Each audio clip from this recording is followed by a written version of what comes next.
Starting Tech News Weekly in 3, 2, 1.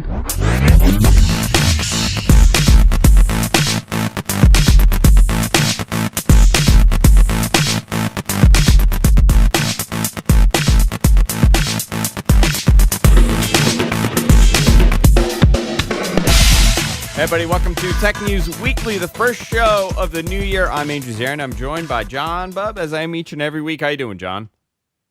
Hey, Andrew, what's up? Happy New Year. Happy New Year. Happy New Year. It's the first week. Can't believe it's freaking 2015. Isn't that nuts? Isn't that crazy? We're in the future. John, we are in the future. When you were a kid, right, and you thought about the year 2015, what would you think of? Like, I'm talking like when you were a kid and you would think about the future, because this is the future. And like 1988, 2015 is a long way. You even have that sort of situation now where you're still thinking, all right, in 5 years, we're going to be this far ahead technology.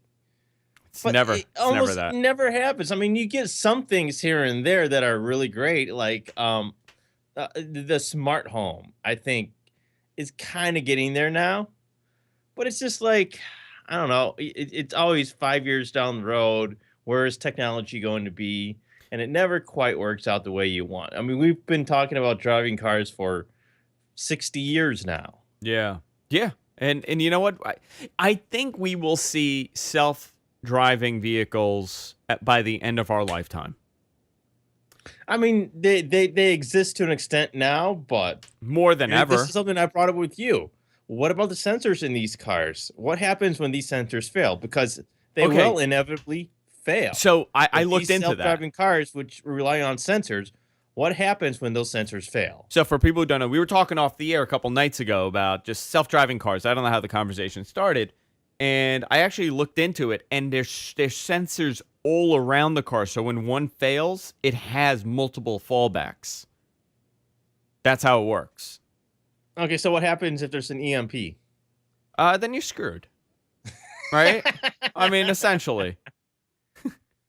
When you rely on machines to do everything and computers to do everything, it's not gonna be good. So, and software bugs. I mean, someone just brought up, how about the unforeseen situation where there's a malfunction in the software and the code, something happens. It's. I mean, look at all the problems we currently have with existing cars between Chrysler, Dodge, GM, and all those people having all these massive recalls. You're talking about hundreds of thousands of vehicles that we have to currently recall because of ignition issues or something. Yeah, I mean, it's bizarre, really, if you think about how terrifying this could be. At CES, so it's CES week. It's the first show back, and we always end up doing CES the week that we come back. And they were demoing a vehicle, a self-driving vehicle. I forgot which manufacturer it was. And the way that it was set up, the passengers all faced each other. It was almost like a train, you know, like a cart, where everybody was facing each other. Mm-hmm.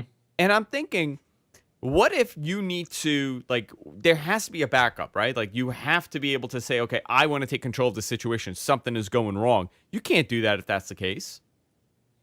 They don't want you to think about that. Well, I think you should. I mean, I think about that, but this is what I'm saying is that all these demos and everything, anytime you hear people talking about what they're doing with self-driving cars, you rarely hear them talk about safety aspects of it. What happens if something fails? Yeah, I don't know, and that's going to be the question. I think it's far scarier but you know what they're saying? Because it's going to be set up where sensors on the streets and sensors are going to be driving this thing, the odds, the failure rate is going to be far less than the failure rate of driving right now manually, of human failure. So statistically, it's going to be so dramatically less where it's not really going to happen. Freaking robots taking over the world, man. I know, that's what's happening. You saw the Lowe's Innovation Labs booth or whatever? They had robots in their booth. I did see that. It's a crazy. It was very interesting the way that those robots worked. It was Mercedes, I'm by not the way. quite sure what to make of them. Yeah, it was Mercedes that had that. I think it was the F015. That was the self-driving vehicle where the seats faced each other. which is strange. There were a lot of cars at CES. A lot of There usually is a lot of yeah. car tech at CES. Obviously Ford, because Ford is doing a rebrand of their Ford Sync and what But they're again, doing. this is the funny thing about car tech is that it's always 7 years down the road or so. You almost whatever you see at CES technology wise for vehicles is almost a concept basically. Yeah, you're absolutely right. So I mean, you've been following CS, and so have I. And it gets so crazy around this time because there's so much information coming out the last couple days of this thing. Anything stand out for you? We're going to run down some of the things that we personally thought we should talk about, but was there anything specific that you said, wow, okay, that's really awesome? Well, of course, the big news was the Dish announcement. That stuck out to me. So we'll go right There's into other that. stuff out there as well, but the Dish thing I think is the biggest thing that stuck out at CES. Yeah, so for people who don't know what John is talking about, Dish came out with their Sling TV, and it's a web-based, it's an IP-based, internet-based television network, essentially, a television provider, and it's providing you with a couple of premium channels. So it's ESPN, ESPN2, CNN, TBS, TNT, Cartoon Network, Travel Channel, Food Network, ABC Family, HGTV, Maker, Discovery, Disney. So it's a bunch of these channels, and it's a very basic program, and it's $20 a month per device. And you're not going to need any additional hardware if you have a Roku, if you have a Google TV, if you have an Amazon Fire TV, you have iOS, you have Fire Stick, Xbox One, LG, I think even the Google Nexus box. You're going to be able to watch whatever you want. So essentially, these set-top boxes that you're getting, that you already have, is going to be your cable provider.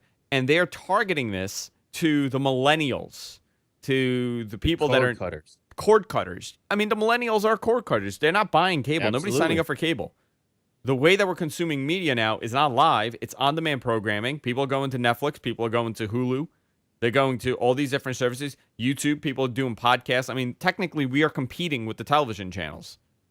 Yes. If you're watching us, you're not watching something else. So, by the way, did you know that you can actually get us on both Roku and XBMC? You can. Tell us how, John. Yeah, we have applications on there. You can search for us in the add-ons for XBMC, and same with Roku. If you just look for GFQ or Guys from Queens Network, you should be able to find us. Yeah, we're on there. Watch us right on your TV.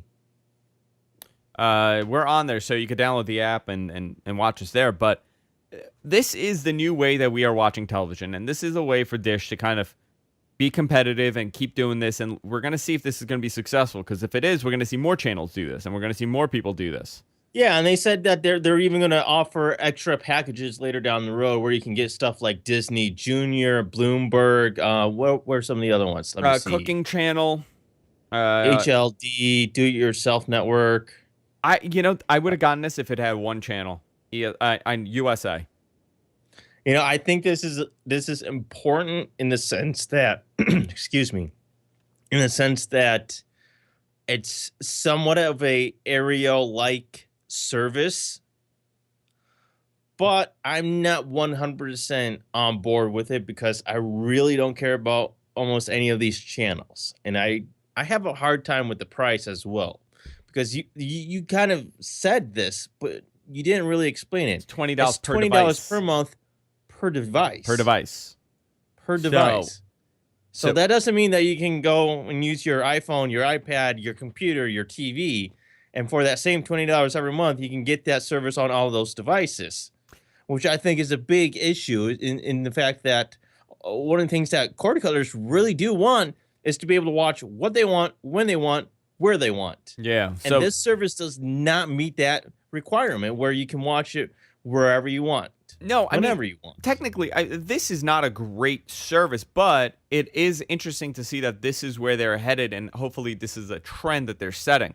I hope this is the beginning of a trend of more of the IPTV stuff, more of the IP services for TV. Listen, I pay $200 bucks a month. I've long wanted is just being able to have, even if it's cable, even if it's satellite, to be able to have that same subscription that I get on my TV with a cable box or a TiVo, to be able to have that also on my computer and my iPad. Why can't that be possible today? I really don't get it. You're already paying money for DVRs and everything else. Put all that stuff in the cloud, make it IPTV so that I can access it anywhere on whatever device I have.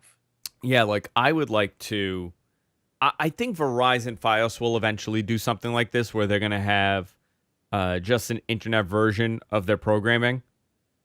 They need to start offering, like, they're not on Roku yet. Time Warner Cable is, but they're not on Roku. I would eliminate multiple cable boxes if this was the case, if they offered it. I would just have one major, one DVR, probably in the living room, my bedroom, and then everything else would be just a set-top box, like a Roku or an Apple TV or whatever. Yeah. And I would just access those channels, whatever I needed on that. I don't need all these channels, and you really don't have the option anymore. All I need is USA. That's it. I don't watch anything else throughout the week. That's not on demand, that I can't get on Hulu or Netflix.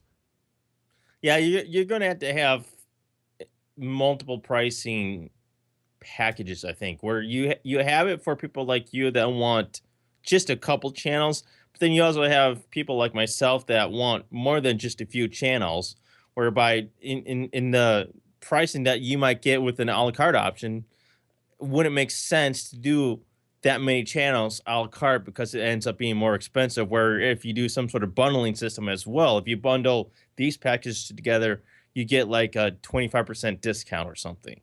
Yeah.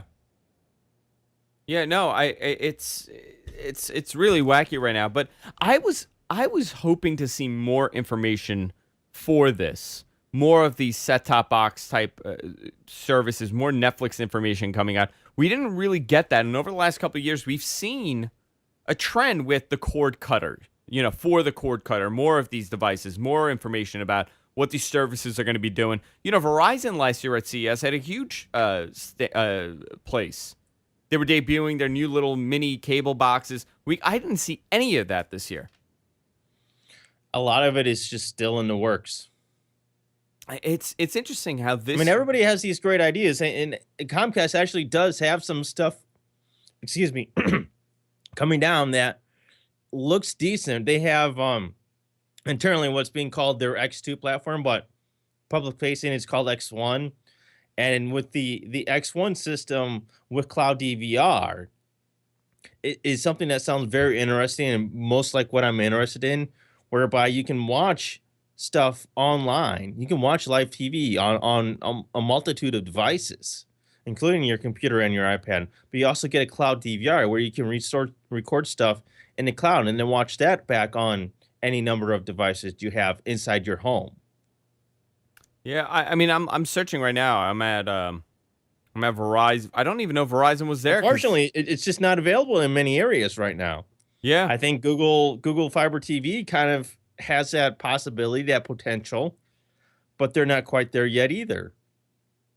It's funny because it's something that I think a lot of people would like, and I know there's a whole market out there because there's people that have what's called an HD Home Run Prime, which is a network-wide tuner that you can use to replace a number of cable boxes, and there's a market for something like that out there. I just want everything in the cloud, basically.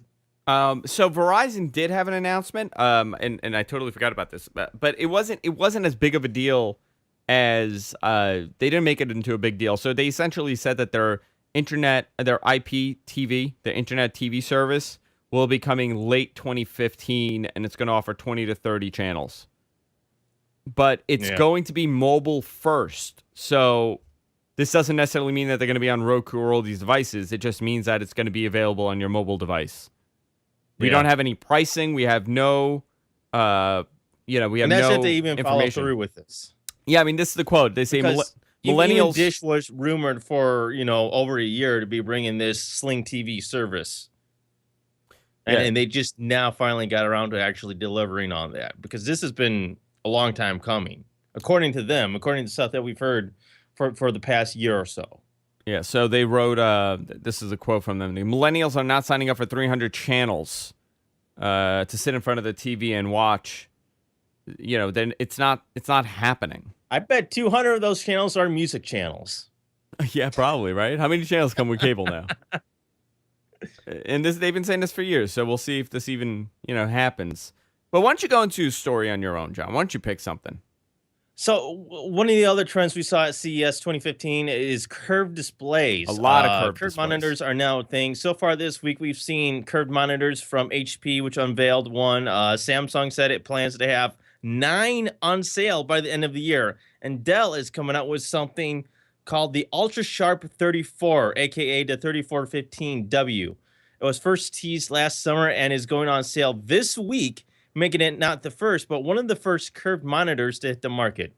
For the money, it brings a 3440 by 1440 screen resolution with a wide 21:9 aspect Wow, ratio, that's very which is wide. pretty standard for a curved monitor these Yeah. days.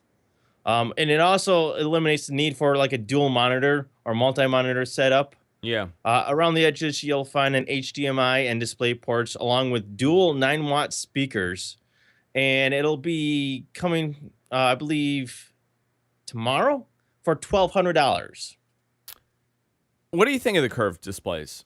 I mean, for monitors, I could see it kind of making sense, right? If you want like a big monitor, big screen, I could see it being curved because you're so close to it. But I'm Yeah. necessarily not seeing a reason to get a curved display. Most people want something, flush on their wall. They don't want it sticking out. My thing with the curved monitor is I'm not sure if that curve is going to bug the crap out of me or not. I don't That's what think I'm for worried a about. monitor. In theory, curved monitors make a lot of sense, whereby people that have a dual monitor or multi-monitor setup, such as myself. I mean, I don't always use a second monitor, but there are times where it's very nice having that second monitor. So having a curved monitor with a 21:9 aspect ratio is basically having a dual monitor setup with Yeah. one monitor. But see, that makes sense for the monitor if you're sitting in front of it because you're right in Right. front of it and it's covering your peripheral vision. I mean, it's there, it's curved, it's right in front of you. I don't. I could see this becoming a trend with enthusiasts when it comes to their monitors for their computers, but I don't think this is going to become the trend when it comes to televisions.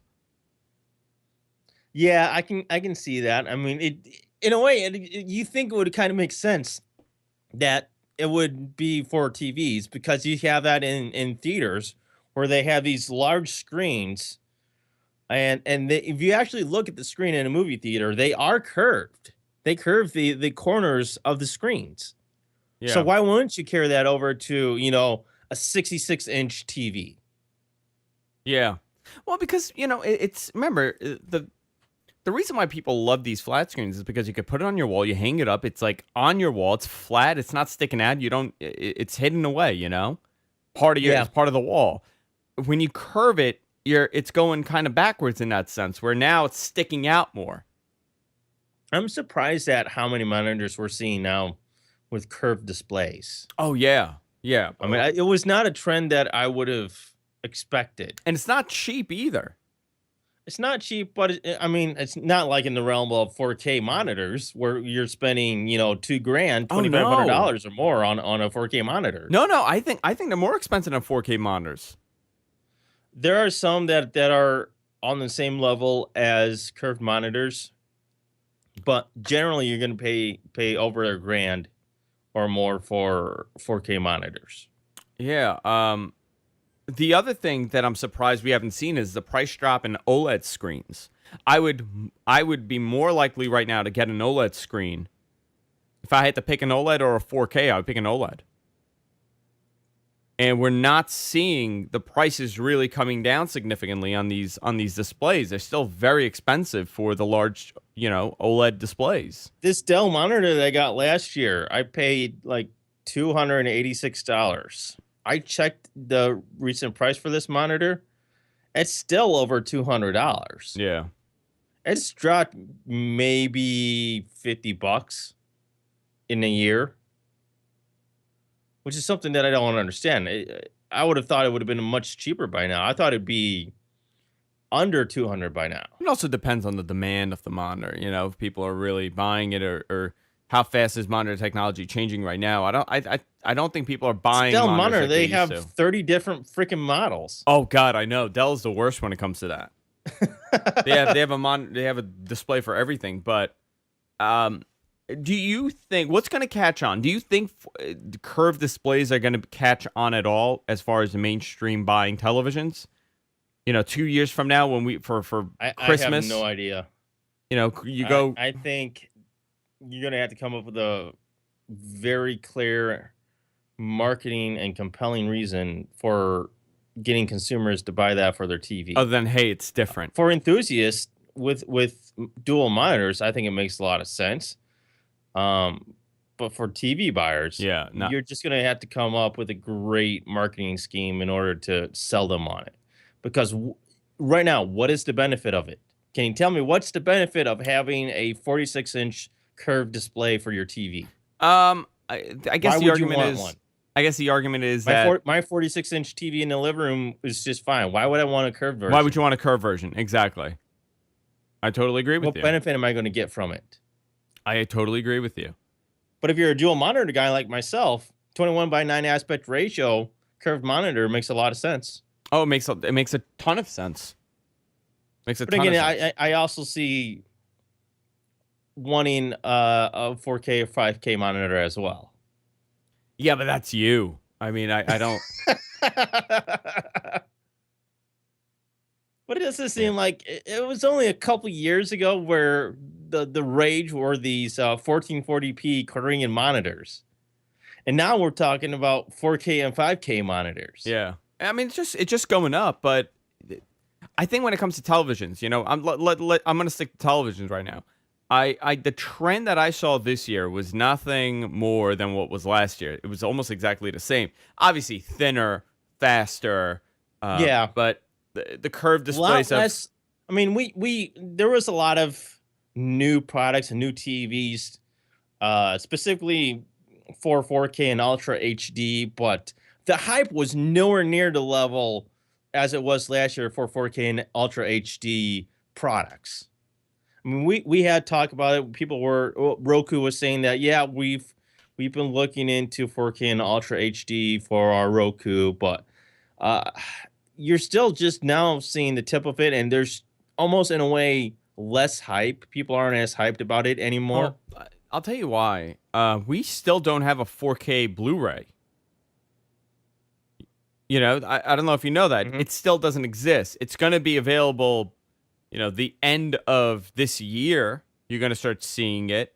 But 4K Blu-ray doesn't exist. So why would you get a 4K TV if there's virtually no content available currently, except for one or two things? I mean, compared to what's available in 1080 or Blu-ray, there's nothing. So until 4K, I still think it's like last year when we said we were still at least a minimum of 2 years away from this stuff, and we're Yeah. still, I think, at least a year away, if not more. Yeah, they're from calling the Ultra Ultra HD HD Blu-ray discs. generation. They debuted a couple of these players and the format information.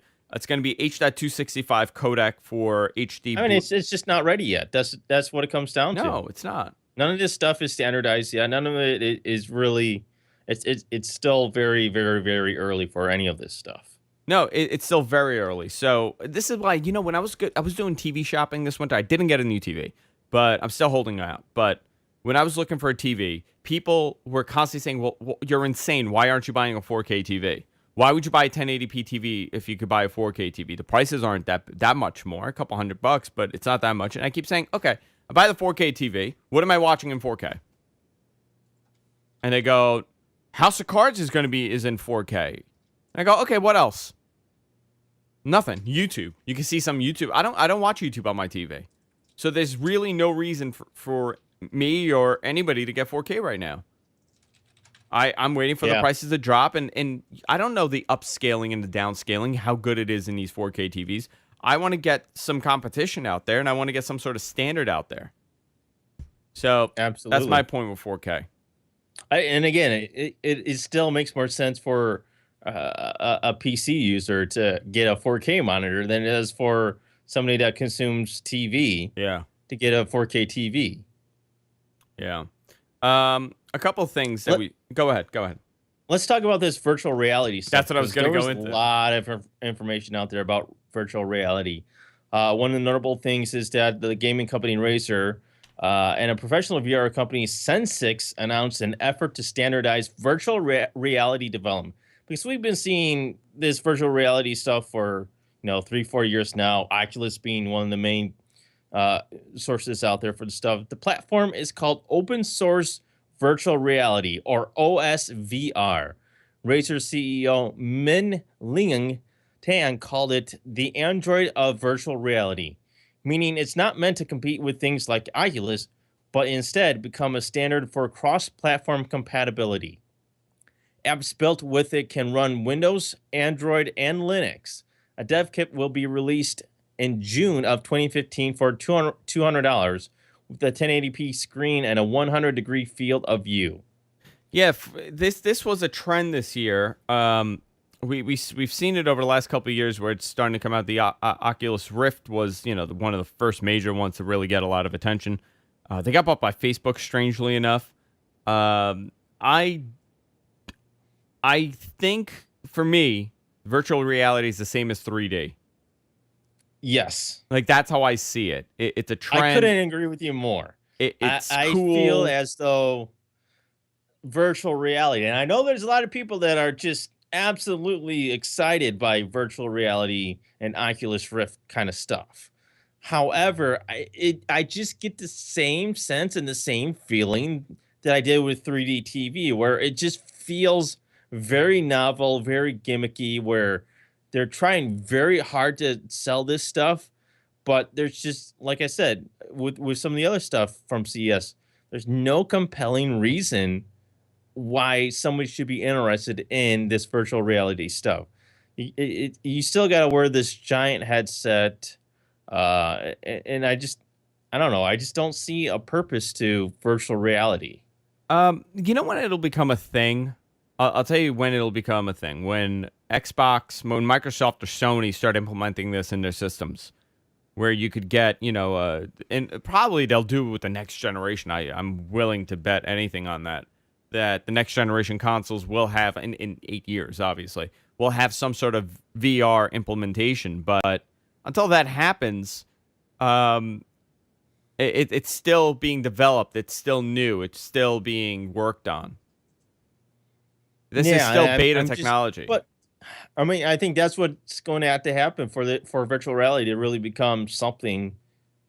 It's going to have a compelling reason for people to want it. Yeah. I mean, there's got to be some sort of reason to make you want virtual reality besides just, hey, I can have this virtual reality experience.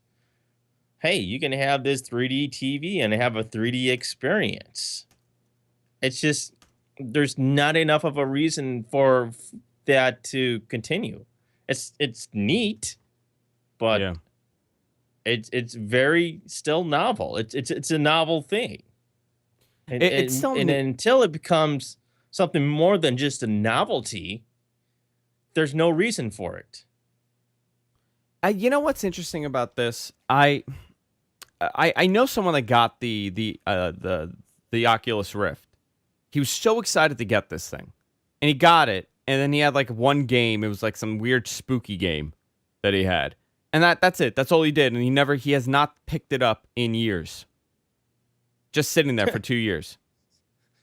He doesn't Much care. like a virtual boy. Yeah, it's an overpowered virtual boy. That's exactly what it is. I mean, do you remember when that thing came out? Do you remember when that thing came out? How awesome it was? Everybody had one friend that had a virtual boy, and then you went. One. Did you? I did. What do you have? The stupid tennis game? I had like 5 or 6 of them. I think I don't remember which ones. It was. It was ridiculous. There was one tennis game that everybody had, and Tetris. There was a virtual Tetris. Oh, the Tetris one was awful. Yeah, that was it. But there's been a lot of virtual reality stuff that I still see as novel.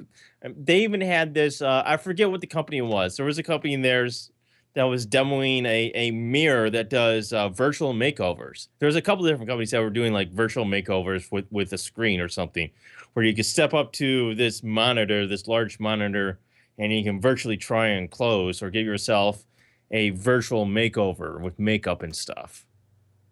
And again, I just find all of that kind of stuff very novel, where it's neat and stuff, but really, I just don't see like stores doing something like that. Can you imagine going to Gap and them having these little, you know, 46-inch monitors with this virtual reality kind of system on it where you can try on clothes virtually?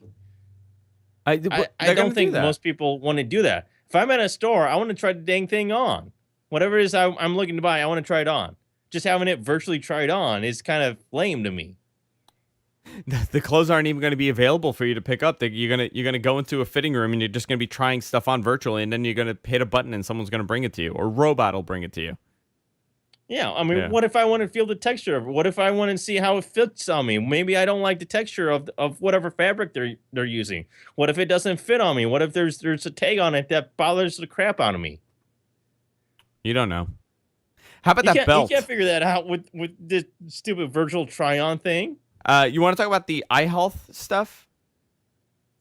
Yeah, I mean, there's been a lot of stuff this year about wearables, but I think one of the more interesting aspects of wearables and remote health stuff is basically remote health monitoring. There's this thing that was demoed called the Eye Health Gateway. They revealed this collection of devices at CES this week. The line of products allows a loved one or doctors to remotely monitor personal health stats for a senior citizen who has choose iOS devices, which is basically for your grandma, your grandpa that are older, and you need to kind of keep an eye on their health. One of the things that they have is a diabetes monitor thing, where basically you can keep track of your grandma's diabetes, so Yeah. that if there's a problem, you know about it. Basically, they don't even have to have an iPhone. It's just this. They basically have this diabetes tester, and all that information gets synced to your iPhone or iOS device, so that you can keep an eye on their diabetes, which I think is a brilliant thing because when you get older like that, you don't always necessarily take the best care of yourself, or there Yeah. might be something that you forget to do, and to be able to have your family member or a doctor to be able to keep an eye on that for you, I think is very beneficial. So here's a great example of this. From the health monitoring stuff that I saw, the most impressive thing that I saw will not be something that we will see this year, but the trend, in my opinion, is not going to be a watch. It's not going to be a band. It's not going to be something that goes on your belt. It's going to be. What? It's not going to be an Apple It's Watch? not going to be an Apple Watch, John. It's not going to be an Apple Watch. Um, it's going to be a sticker, some sort of monitoring sticker, replaceable sticker that you put on your chest You and mean you it's walk not around with going to that. be smart socks? It's not going to be smart socks. You know what? It could be smart socks. I mean, that makes sense, right? You put They them on your had feet. them there. Yeah, that makes They had sense. smart socks. No, that makes sense. I mean, it really does. It makes more I sense don't than know. a stupid Smart watch. socks still seem kind of gimmicky. I mean, this eye health gateway stuff seems very practical and useful to me, whereby a lot of these wearables just seem kind of more of a trendy type of thing and not really as practical as being able to monitor a loved one who's older and monitoring their health. It's really interesting. They even have some other devices that will let you remotely know if your loved one has actually fallen. I mean, those stupid alert pendants, help I've fallen and I can't get up. Now they've kind of made these things a little bit cooler where, if you're wearing one of those pendants, it'll also notify your loved one. Yeah, I'm looking forward to a lot of this stuff. I'm more into the health monitoring things than you are. And a lot of the ones that you see now are still not giving proper readouts. And that's I want one, I saw one years ago. It was on wired.com, and it was showing this monitor. It was the same concept. It was a sticker that you put on your chest, and it was able to measure. It had like 30 different sensors, this thing. And they're years away from it debuting, but the thing had tremendous amount of sensors, and it was able to do your O2 intake, technically could have done your blood sugar. It could have done I mean, virtually everything you could imagine that you want to monitor. It was able to monitor. And they're saying this is going to be a feature of this. It's not going to be a watch. It's going to be a little thing that you stick on yourself and you wear it for a day or two, and then you swap them out and you put a new one in. And can you I just imagine can't a wait for the subscription day that business? they start marketing this stuff for people with erectile dysfunction. Yeah, I'm telling you, that's gonna happen too. That's the problem. When, Yeah. how about when someone brought up an interesting thing on What the Tech? What happens if someone hacks you? You know, what Yeah, happens because you were then? talking about that one show that hacked the pacemakers to kill somebody. Yeah, I suppose that's in some form possible, but who knows? I mean, that's something that you talk about all these health monitoring and sensors and stuff, but yeah, there's a real sense of fear there in terms of hacking something like that. yeah. I think a lot of people don't necessarily think about that when they see these Well, how about devices. this? Okay, so right now, let's say I get one of those. You know, I'm not talking about like 5 years from now. This thing comes out, and I'm a fitness guy, right? Like I like to go out running, I like to go out working out. So I'm wearing this thing, and it's constantly pinging to my phone, constantly. Like all this information is being stored. Um, how do I know that information is going to stay with me? How do I know It that won't. The government's going to have all that information anyway. the government? So Yeah, so that information is out there somewhere. How do I know if let's say I get into a car accident, or let's say I get sick? My insurance company looks at there's a claim in, so they're gonna have to look at what caused something to happen, and they say, you know what, you've been drinking the last couple days. How do we know that didn't affect something that happened to you? So you don't know. It's the more information we have, it's great, but sometimes we got to be careful what we're doing and how we're putting it. yeah. Yeah. Speaking of all this health stuff, there was a very big breakout star of CES Unveiled. I don't know if you've heard of this. It's called the Belty. It's from a company called Emodia, and their prototype activity tracker is actually a belt. One more specifically, it's a belt buckle called Belty. As you expect, it measures steps like every other tracker out there and connects to your phone via Bluetooth and stuff. But it has motors in it so that it can automatically adjust to basically how fat you are. Yeah, I saw that. That's so stupid. That's the dumbest thing I saw at a CES. That's the dumbest thing I saw. You're not into wearing the Belty? No, I'm not really into this. This thing was hideous. It was not nice. I would love to know who would actually care to have this. I love the fact that so many people that were taking pictures of this thing were basically taking pictures of this guy's crotch. I mean, how awkward saw do that. you have to be demoing this belt and everybody taking pictures of essentially your crotch? I'm amazed at how many people how many people probably worked on this project. You know, Probably a lot of people. I would love to know. I mean, basically, it's so you can monitor your daily weight, how big your waist is, but it'll also automatically adjust for if you're sitting down or standing up. So if you sit down, it'll loosen up automatically. If you stand up, it'll tighten a little bit more. I mean, I guess in a way that kind of makes more sense than any other aspect. I guess so, but I mean, how much is your weight fluctuating on a regular basis that you constantly have to do that? Well, You know I what I don't mean? know.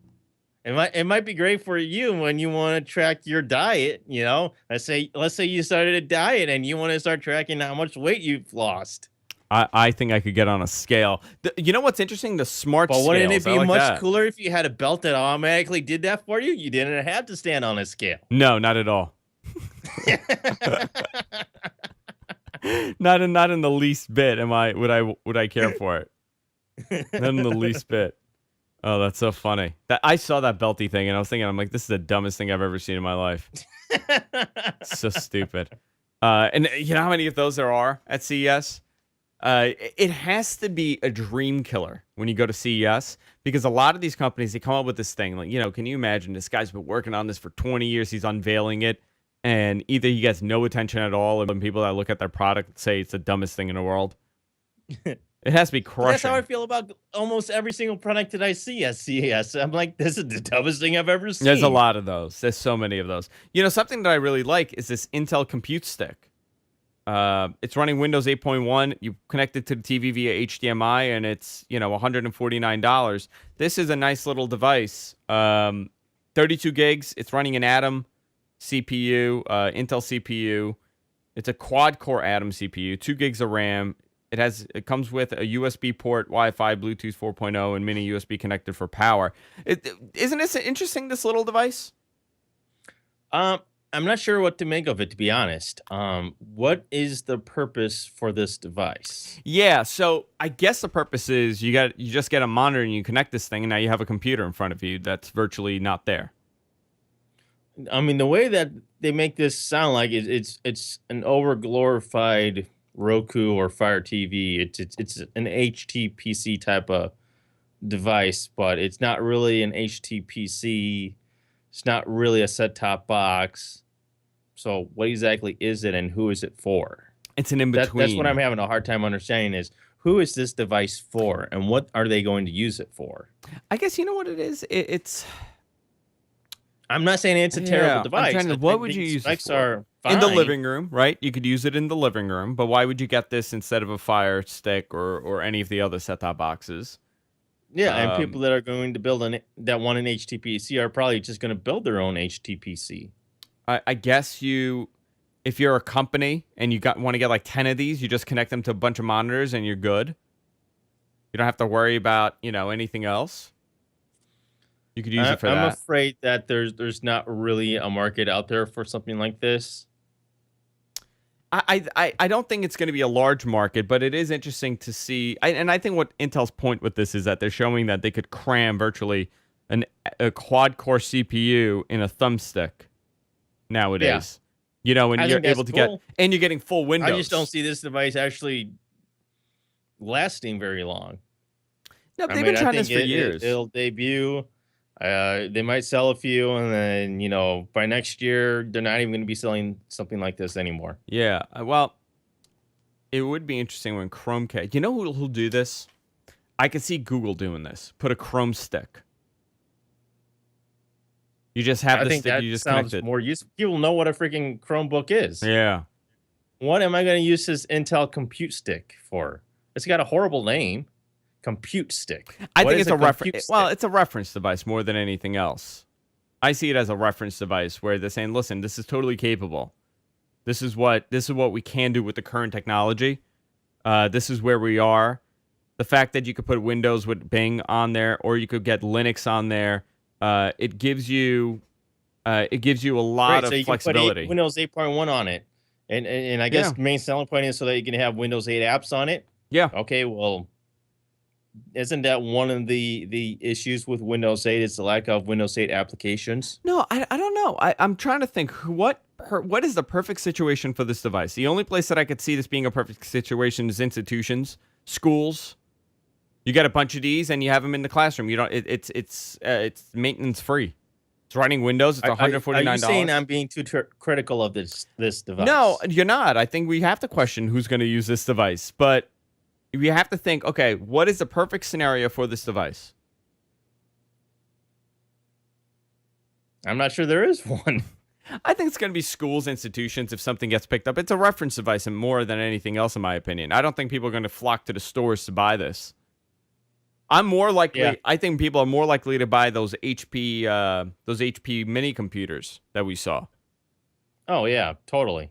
Those have far more flexibility and likeliness to sell than something like this. I agree. Yeah, and if anything has told us is that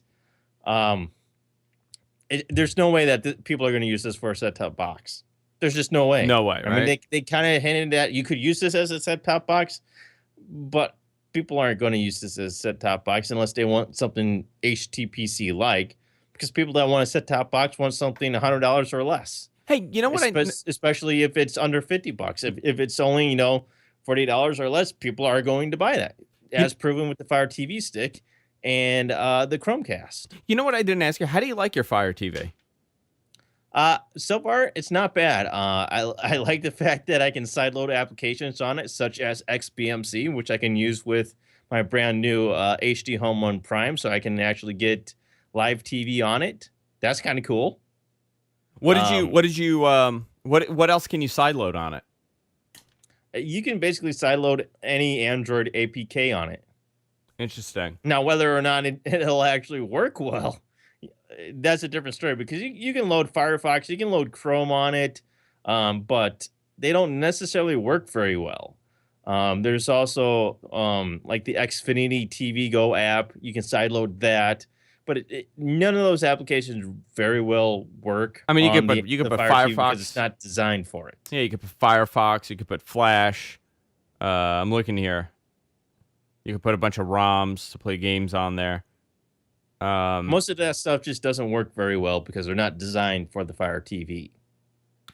Yeah, I have yet to play any games on there. I have to buy that controller so I can start playing some games. I am surprised at the amount of games that you can get. Oh, for this tremendous! It's It tremendous. is absolutely insane the number of games that you can get on this device. But are they made for the Fire TV, or are they just ported from just Android? I have no idea. I have absolutely zero interest in using this device as a gaming device. I'm looking at this for Netflix, Amazon Prime, and XBMC. Yeah. Those are my main reasons for a Fire TV. I'm looking here at the top games. They have a handful of games on here, but it's interesting. It's an interesting little device. Get the Plex channel on there if Yeah. you have Plex on your network. And Yeah, that works very well. But interesting. it's funny because I'm not a typical user of this stuff in the sense that I find a lot of the applications that you get for like a Roku or an Apple TV or even the Fire TV, most of the applications and especially the games, I just don't care about because they're so bizarre. Yeah, they're not. I mean, you're not getting high quality games yet, and that's the problem. You're not even really getting high quality applications. Yeah, I mean, even the apps are limited on it. But that's the problem with, a new platform. We'll see what happens, and hopefully it'll change. I'll tell you what, though, the thing is really fast. Really fast. Yeah, you got the And I main like one, the right? remote. You got the big one, not the stick. Correct. Yeah, the stick is good, but the stick is not as fast as the Fire TV. The Fire TV is definitely faster than my Roku 3.